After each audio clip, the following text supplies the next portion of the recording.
माता की। बाबू जी के चरणों में वंदन करता हूं। हमारे अभी मार्गदर्शन किया पूर्व मंत्री आदरणीय अर्जुन सिंह जी देवड़ा साहब, और हमारी मांग के आधार पर अपना बहुमूल्य समय निकालकर जोधपुर से पधारे पार्टी के वरिष्ठ नेता और सांसद आदरणीय राजेंद्र जी गहलोत और के विधायक भाई छगन सिंह जी राजपुरोहित, प्रधान साहब राघवेंद्र सिंह जी, और यहाँ पार्टी के महामंत्री भाई मंजीराम जी उक सिंह जी, जिला उपाध्यक्ष सॉरी,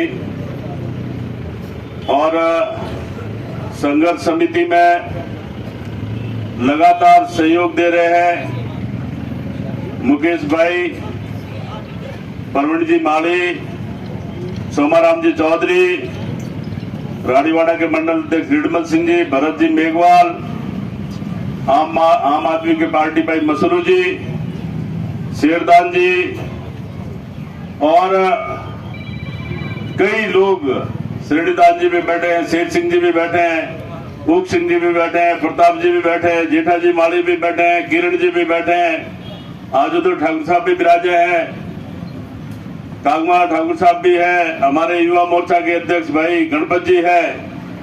मतलब ये 53 दिन के अंदर मेरा भी कोई 30 एक बार आना जाना हुआ। मैं रोज देखता था कि कुछ लोग तो इस वाजिब मांग को लेकर लगातार अपना काम धंधा छोड़कर रानीवाड़ा के 31 ग्राम पंचायत और एक नगर पालिका के लिए संघर्ष कर रहे थे। तो मैं संघर्ष समिति का भी आभार प्रकट करता हूं, और आचार संहिता शायद कभी भी लग सकती है, और जो मुकेश भाई खंडेलवाल पिछले 5 दिनों से आमरण अनशन पर बैठे हैं, तो आप लोगों की भावना थी, कई लोगों ने मुझे भी कहा कि साहब ये आमरण अनशन तोड़वाओ, दिन भर भूखा रहना और यही सोना,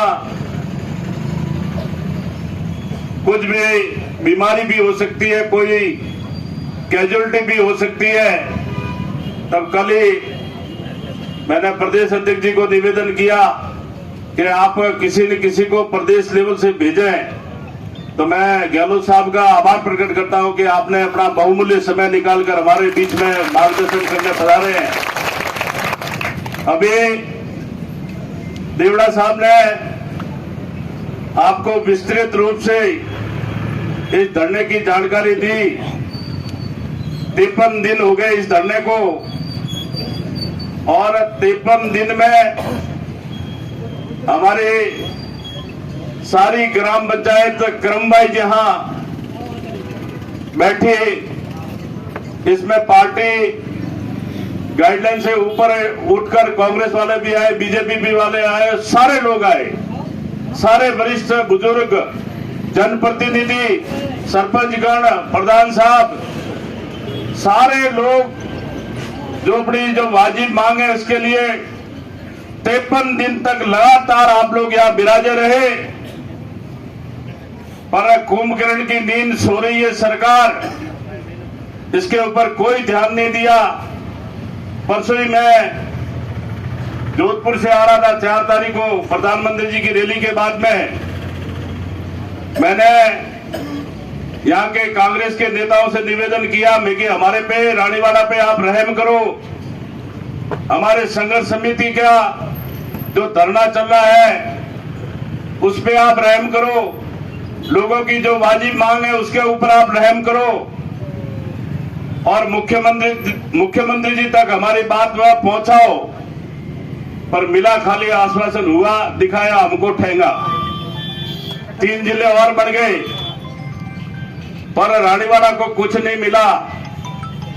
और इसके लिए धरने के साथ साथ में यहाँ पर सारे नेता आए, कांग्रेस के लोग आए, बीजेपी के आए। देवड़ा साहब का स्वास्थ्य ठीक नहीं है, फिर देवड़ा साहब भी यहाँ पधारे और कहा कि जब जयपुर जाना हो तब निश्चित तौर से याद करना, हम लोग साथ चलेंगे। तो देवड़ा साहब का स्वास्थ्य ठीक नहीं होने के बावजूद भी आप यहां से चलाकर जयपुर पधारे, मैं भी गया और हमारी संघर्ष समिति भी थी। हम माननीय राजस्व मंत्री से मिले और राजस्व मंत्री जी ने हमको पूर्ण आश्वस्त किया था कि ये आपकी मांग है वो वाजिब है और निश्चित तौर से जिला नहीं बढ़ाऊंगा तो आपके गांव आरआई सर्कल तो मैं चेंज कर दूंगा। ये आप लोगों के सामने ही माननीय राजस्व मंत्री रामलाल जी ने अपने को आश्वस्त किया था।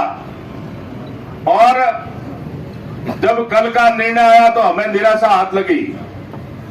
उनको मिलने के बाद में देवड़ा साहब ने कहा कि मुख्यमंत्री जो तो यहाँ नहीं है और आप लोग प्रमुख शासन सचिव से मिलके आओ। तो हम लोग 10 जने सेक्रेटरीट में जाकर प्रमुख शासन सचिव से भी साहब से भी निवेदन किया। तो उन्होंने भी हमको आश्वस्त किया कि मुख्यमंत्री जी तक आपकी बात निश्चित तौर से पहुंचाएंगे। जिले बढ़ाने सातुर का हम स्वागत करते हैं, हमें किसी को कोई सातुर से आपत्ति नहीं है, परंतु सरकार नए जिले बढ़ाते हैं तब सरकार को ये नोटिस सस्पा करना पड़ता है कि जिले के अंदर कौन सी तहसील जाएगी, कौन सा